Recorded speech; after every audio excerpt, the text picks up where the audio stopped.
Hello friends, welcome back to our YouTube channel Reliance Commerce Academy. आपको जैसे पता ही है, यहाँ पर हम यूजीसी नेट पेपर 1 और पेपर 2 कॉमर्स की तैयारी कर रहे हैं।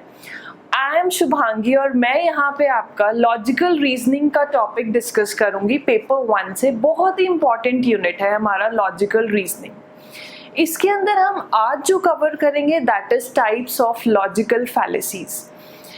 अगर आपको हमारा वीडियो पसंद आता है तो प्लीज़ लाइक करना ना भूलें, चैनल को सब्सक्राइब करें ताकि आपको अपकमिंग वीडियोस की नोटिफिकेशन मिलती रहे। चलो let's start our today's topic. Topic को स्टार्ट करने से पहले हमें कुछ बेसिक्स क्लियर करने पड़ेंगे ताकि इस टॉपिक पे हमें बीच में कोई प्रॉब्लम क्रिएट ना हो। तो पहले हम बेसिक्स पे फोकस करते हैं। बहुत छोटी छोटी सी 2-3 टर्म्स हैं जो आपको इस टॉपिक को स्टार्ट करने से पहले पता होना चाहिए। तो बस उन 2-3 टर्म्स पे हम पहले फोकस करेंगे। देखो, सबसे पहले कौन सी टर्म है? आर्ग्यूमेंट। आपको आर्ग्यूमेंट के बारे में पता होना चाहिए, प्रीमाइसेस के बारे में पता होना चाहिए और कंक्लूजन के बारे में पता होना चाहिए। बस ये 3 टर्म्स पे पहले हम फोकस करेंगे और फिर अपने मेन टॉपिक पे चलेंगे दैट इज फैलेसीज। ठीक है, चलो अब हम क्या करते हैं, आर्ग्यूमेंट को डिस्कस। आर्ग्यूमेंट क्या होता है? Argument is a series of statements. Argument क्या है? सीरीज ऑफ स्टेटमेंट्स है जिसको हम प्रीमाइसेस बोलते हैं। इसका मतलब आर्ग्यूमेंट के अंदर बहुत सारी स्टेटमेंट्स होती हैं और उन स्टेटमेंट्स को हम क्या बोलते हैं? प्रीमाइसेस बोलते हैं। Intended to determine the degree of truth of another statement. और वो क्या करती है? दूसरी स्टेटमेंट के ट्रूथ को जानना चाहती है और वो दूसरी स्टेटमेंट का क्या नाम है? That is called conclusion. Example समझेंगे तो ये टर्म्स और क्लियर होंगी कि कैसे ये टर्म्स वर्क करती हैं। देखो, सबसे पहले हमारे पास एग्जाम्पल क्या है, एक एक करके हमारे पास पढ़ेंगे। All musicians can read music. Ram is a musician. ध्यान से देखो, ये जो फर्स्ट 2 सेंटेंसेस हैं ये क्या है? These are called series of statements. This is called series of statements. Now, ये जो series of statements है इसको हम क्या बोलते हैं? इसको हम बोलते हैं premises. तो ये क्या हो गई? 2 statement premises हो गई। So, ये हमारी premise number 1 है और ये हमारी premise number 2 है। ठीक है, टोटल 2 प्रीमाइसेस हैं इसके अंदर, premise number 1 and premise number 2। तो एक आर्ग्यूमेंट में सीरीज ऑफ स्टेटमेंट्स होती हैं, वो हमें मिल गई। Next, conclusion. हमने पढ़ा कि एक और अनदर स्टेटमेंट भी होती है आर्ग्यूमेंट के अंदर जिसको क्या बोलते हैं? कंक्लूजन। और उसका हम क्या करते हैं? डिग्री ऑफ ट्रूथ को डिटरमाइन करने की कोशिश करते हैं। राइट, सो अब कंक्लूजन क्या दिया हुआ है? Ram can read music. तो ये जो सेंटेंस है, after series of statement, 2 premises के बाद जो स्टेटमेंट दी हुई है वो क्या है? कंक्लूजन है। वो क्या आ गया? कंक्लूजन आ गया हमारा। अब एक बात ध्यान रखना, सेकंड चीज, ये हमने क्या किया था कि ये हमारी क्या है? प्रीमाइस है। This was premises and this was our conclusion. This was our conclusion. अब जब हम premises और conclusion को प्लस कर देंगे, दोनों को प्लस कर देंगे तो हमें क्या मिलेगा? आर्ग्यूमेंट। हमें क्या मिलेगा? आर्ग्यूमेंट मिलेगा। So simple. इसका मतलब ये पूरा का पूरा एग्जाम्पल जो आप स्क्रीन पे देख रहे हो दैट इज कंप्लीट आर्ग्यूमेंट। ये एक कंप्लीट आर्ग्यूमेंट है। राइट, अब देखो नेक्स्ट। तो अब हमने क्या क्या क्लियर किया? हमने क्लियर किया आर्ग्यूमेंट क्या होता है, प्रीमाइसेस क्या होता है और कंक्लूजन क्या होता है। Conclusion is just a concluding statement after premises. अब हम थोड़ा अपने टॉपिक पे चलते हैं दैट इज फैलेसी। फैलेसी क्या होती है? फैलेसी क्या होती है, फैलेसी की टाइप्स क्या होती हैं, ये हमें डिस्कस करना है। तो सबसे पहले हमें क्या डिस्कस करना है, मीनिंग ऑफ फैलेसी। फैलेसी का मीनिंग डिस्कस करने के लिए, फैलेसीज बेसिकली एरर्स होते हैं या ट्रिक्स होते हैं जो हमारी रीजनिंग के अंदर आ जाते हैं। फैलेसीज बेसिकली एरर्स हैं या ट्रिक्स हैं जो रीजनिंग के अंदर आ जाते हैं। अब जो एरर है वो हमसे एक्सीडेंटली होते हैं। कैसे होते हैं? एक्सीडेंटली होते हैं, गलती से होते हैं, ठीक है। और जो ट्रिक्स हैं, ट्रिक्स कैसे होती हैं? ट्रिक्स तो हम किसी को चीट करने के लिए करते हैं, किसी को डिसीव करने के लिए करते हैं। तो ट्रिक्स किस लिए की जाती है? To cheat someone, to manipulate your audience, to deceive someone, right, और to manipulate your audience. Audience को मैनिपुलेट करने के लिए हम क्या करते हैं? ट्रिक करते हैं। तो ऐसी फैलेसी का मतलब क्या हुआ? ऐसी रीजनिंग में मिस्टेक्स जो एक्सीडेंटली हुई हैं या फिर ऐसी ट्रिक्स जो की गई हैं जानबूझ के, in order to deceive someone, in order to cheat someone और in order to manipulate your audience, is simply known as fallacy. अब फैलेसी की टाइप्स देखते हैं। बेसिकली फैलेसीज बहुत सारे टाइप्स की होती हैं, बट एक्चुअली में फैलेसीज की कन्वीनियंस के लिए हमारे पास फैलेसीज को दो पार्ट्स में डिवाइड किया गया है। Number 1 is formal fallacy, number 2 is informal fallacy. Formal fallacy and informal fallacy.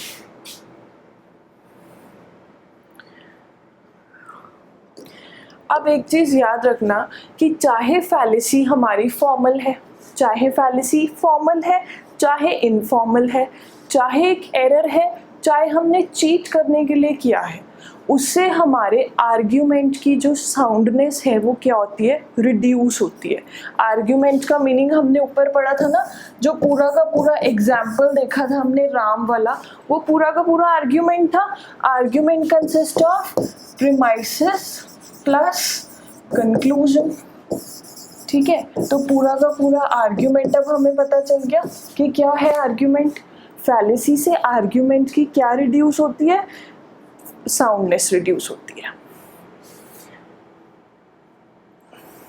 फैलेसीज कहते हैं डिफ़िकल्ट है क्लासीफाई करना, बहुत ज़्यादा डिफ़िकल्ट है, because variety of fallacies, we have variety of fallacies basically, but still for convenience we have divided into two parts, that is formal fallacy and informal fallacies. Now let us discuss about the formal fallacy. Formal fallacy कब होती है?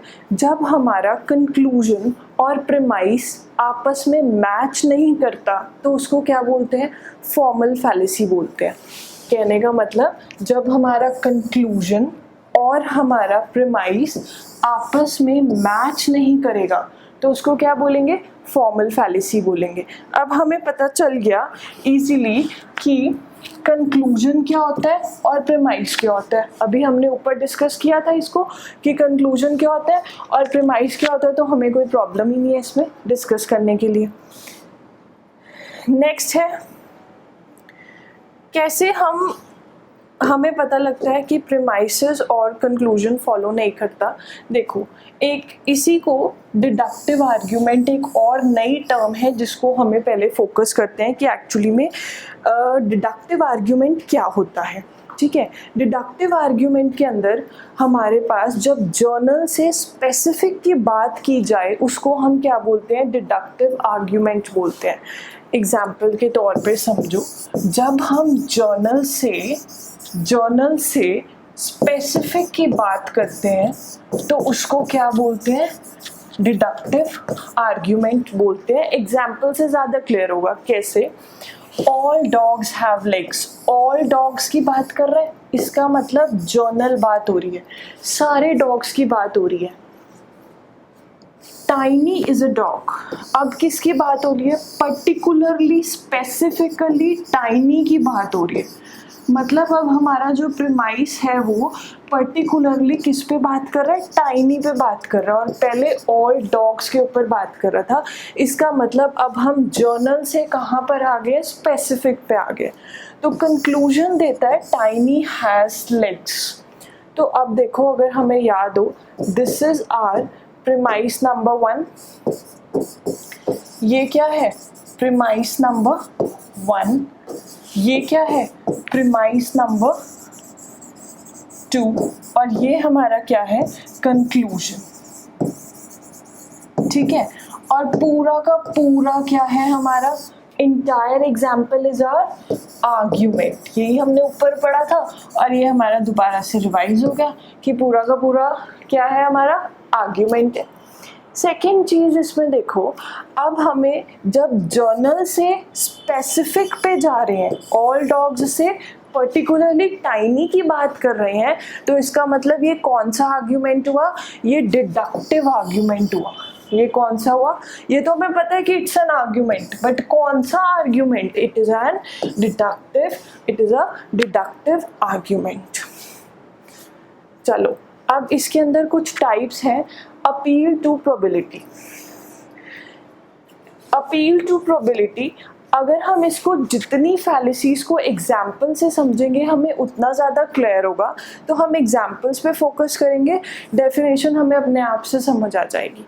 Please focus on examples. Appeal to probability, इस fallacy के अंदर क्या होता है, जब हम कई बारी कोई चीज़ पॉसिबल होती है, कोई चीज़ प्रोबेबल होती है और हम ये मान के चल लेते हैं कि नहीं ये चीज़ होगी ही होगी, डेफिनेटली होगी, हम उसे ग्रांटेड ले लेते हैं। ठीक है, ऐसी फैलिसी को क्या बोलते हैं, अपील टू प्रोबेबिलिटी। अब एग्जाम्पल से और भी ज़्यादा क्लियर होगा। ये इसका एग्जाम्पल है। देखो अब हमने देखा कि आसमान में बहुत सारे काले बादल हैं, काले बादल है तो इट मीन्स हमने कहा बारिश होगी, आज तो बहुत तेज़ बारिश होगी, क्योंकि काले बादल हैं। हमने उस चीज़ को ग्रांटेड ले लिया कि बारिश होगी, बिकॉज काले बादल हैं इसीलिए बारिश होगी। ठीक है, dark clouds are there in the sky, तो बारिश होगी, हमने उस चीज़ को ग्रांटेड ले लिया। और फॉर एग्जांपल हमने अपनी वॉशिंग को पोस्टपोन कर दिया। ठीक है, वॉशिंग को पोस्टपोन कर दिया, कपड़े धोने थे कपड़े नहीं धोए कि बारिश होने वाली है। ठीक है, अब हमने उसको ग्रांटेड ले लिया, बट थोड़ी देर बाद क्या हुआ, सारे के सारे बादल उड़ गए एंड बारिश नहीं हुई। जब ऐसी सिचुएशन आती है कि सारे के सारे बादल उड़ गए एंड बारिश नहीं हुई, क्योंकि हमने एक पॉसिबिलिटी को, प्रोबेबल चीज़ को ग्रांटेड ले लिया था, तो ऐसी फैलिसी को क्या बोलते हैं, appeal to probability. Appeal to probability. अब देखते हैं नेक्स्ट फैलिसी कौन सी है। नेक्स्ट फैलिसी है हमारी bad reason fallacy. Bad reason fallacy, नाम से ही क्लियर हो रही है, बैड रीजन फैलिसी। जब हम रीजन बहुत बैड दे देते हैं जिसका कोई कनेक्शन नहीं होता आपस में, गलत रीजन दे देते हैं किसी चीज़ का और जिसका कोई कनेक्शन नहीं होता आपस में। ठीक है, उस सिचुएशन को हम क्या बोलते हैं, बैड रीजन फैलिसी बोलते हैं। अब देखो इसका भी एग्जाम्पल से ही ज़्यादा क्लियर होगा। हर new boyfriend drives an old car. उसका जो बॉयफ्रेंड है ना नए वाला, वो पुरानी गाड़ी चलाता है। ही मस्ट बी पुअर, वो पक्का पुअर होगा और इसीलिए उसको उसके साथ ब्रेकअप कर देना चाहिए। वो पुअर होगा इसलिए उसको उसके साथ ब्रेकअप कर देना चाहिए। तो अब क्या कोई आपको लग रहा है कोई कनेक्शन है, या ये जो रीज़न है ब्रेकअप का, that is driving N old car, क्या वो वैलिड रीज़न है? क्या एक बारी सोचो, क्या ये वैलिड रीज़न है कि बेचारा पुरानी गाड़ी चला रहा है और इसीलिए उसके साथ उसे ब्रेकअप कर देना चाहिए? Is it valid? Do you think is it valid? No, it is not valid. हो सकता है उसने गाड़ी बुक कराई हो सकता है अगले हफ्ते आ रही हो सकता है वो किसी और चीज़ पे पैसे खर्चता हो, वो पुअर ना हो, ठीक है, वो रिच हो। हम उसको क्या कह रहे हैं कि उसे ब्रेकअप कर देना चाहिए, means we are giving a reason which is not valid.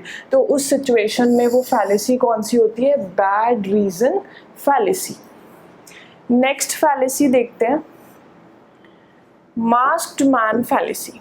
Masked man fallacy, इसको भी एग्जाम्पल से समझेंगे तो ज़्यादा क्लियर होगा, but still masked man fallacy को हम इंटेंशनल फैलिसी भी बोलते हैं। क्या बोलते हैं, इंटेंशनल फैलिसी। क्या बोलते हैं, इंटेंशनल फैलिसी। इसके अंदर हम क्या करते हैं, अगर हम दो चीज़ों को सब्स्टिट्यूट कर सकते हैं, कोई भी दो चीज़ें अगर इंटरचेंजेबल हैं तो हम सोचते हैं कि वो आइडेंटिकल है और हम उसको वैलिड मान लेते हैं। एग्जाम्पल से ज़्यादा क्लियर होगा।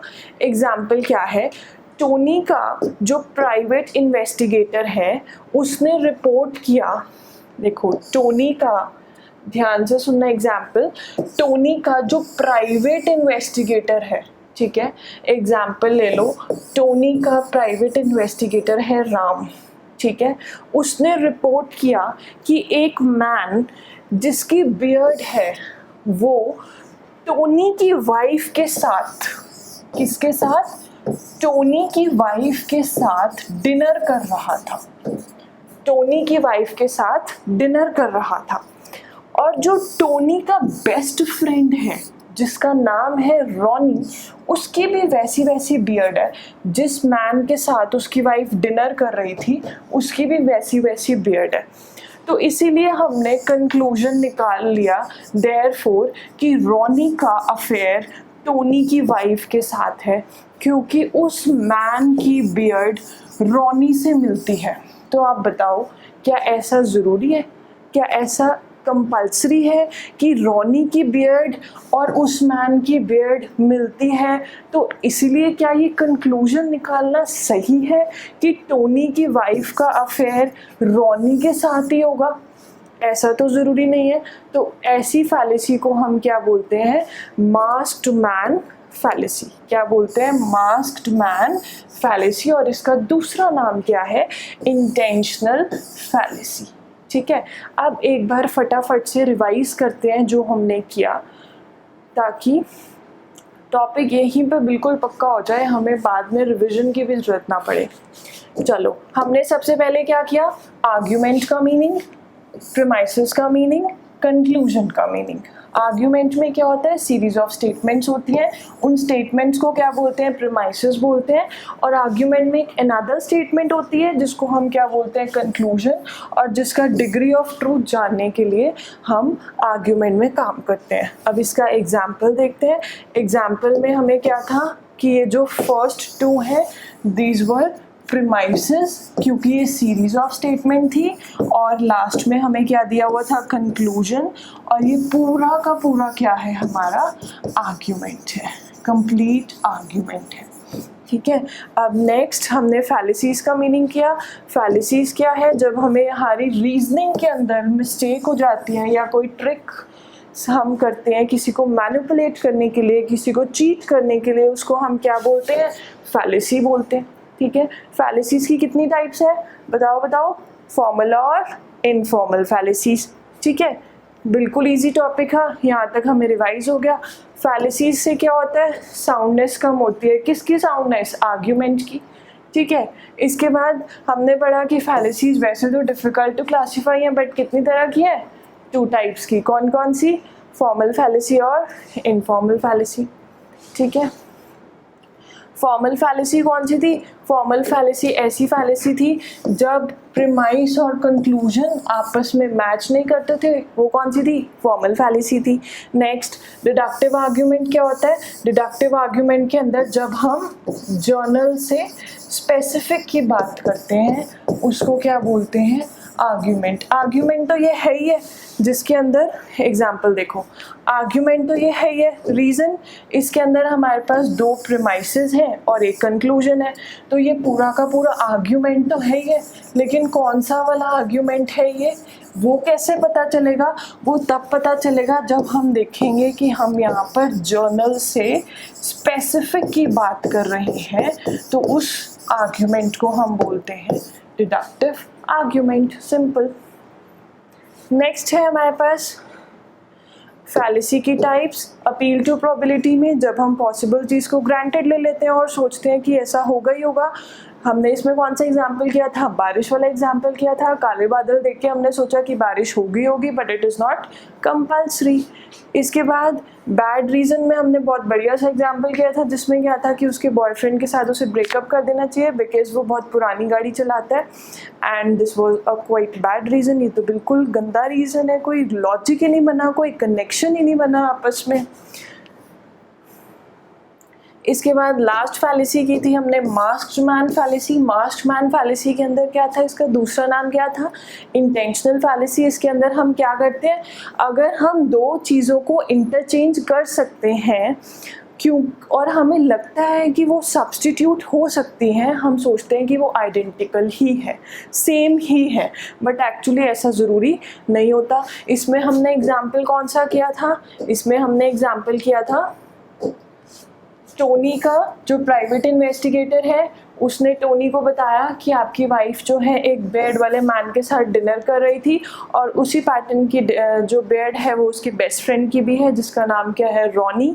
तो इसीलिए कंक्लूजन निकाल दिया कि रॉनी का अफेयर टोनी की वाइफ के साथ है, बट द स्टेटमेंट मे और may not be true. Thank you for today.